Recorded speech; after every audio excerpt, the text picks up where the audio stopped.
Batang Gilas mataas ang tsansang masweep ang kanilang grupo sa first round ng FIBA U16 Asian Championship Cup, pero may isang kuponan dyan ang magiging mabigat nilang makakalaban. So ayun na nga mga idol, ito na ang pinakahinihintay ng lahat, ang muling pagsabak ng Batang Gilas Under 16 sa FIBA Asia Cup na gaganapin sa Mongolia. At first time din to mga idol bilang coach kay L.A. Tenorio. Do malakas yung lineup ngayon ng Batang Gilas, composed of best batang player under 16 years old, hindi rin mga idol magiging madali dyan ang kanilang magiging ruta pa championship title. Unang laban nila mga idol, Chinese Taipei agad, one of the country mga idol na mabilis yung improvement at development pagdating sa basketball.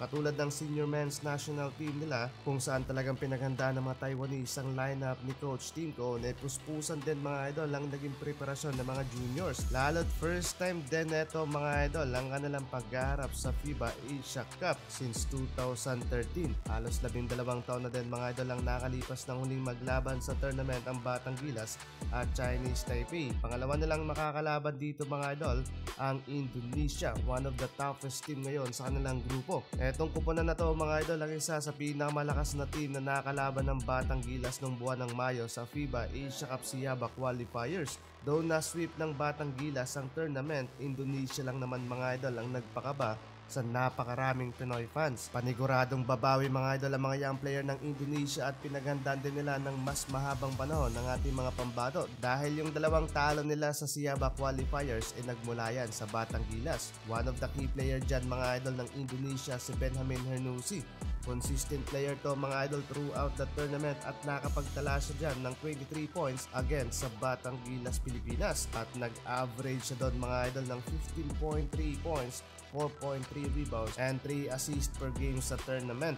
Ito naman mga idol ang sa tingin ko ang pinakamalakas na makakalaban ng Batang Gilas dito sa first round ng tournament, ang kuponan ng New Zealand. Bakit ko nasabi mga idol? Dahil halos lahat ng player ng kuponan nito ay matatangkad at nag-average ng 6'5" pataas.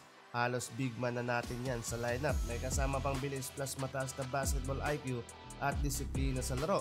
Hindi lang yan mga idol, may magandang programa din ng Federation of New Zealand Basketball for Growing at pag-develop ng mga young aspiring professional basketball player. Pero kayang-kaya yan mga idol ng ating mga bata, lalo't buo din yung kanilang chemistry from the start ng kanilang journey. Consistency is the key mga idol at wag sanang pakampante pag nakakalamang sa laban. Mabibilis din ang ating mga pambato plus all around din ng mga player at may kanya-kanyang skills and potential. In addition, halos sa lineup din natin is score machine at mataas din mga idol ang kumpiyansa sa sarili. Dito masusubukan mga idol kung saan na nga ba ang narating ng programa ng SBP.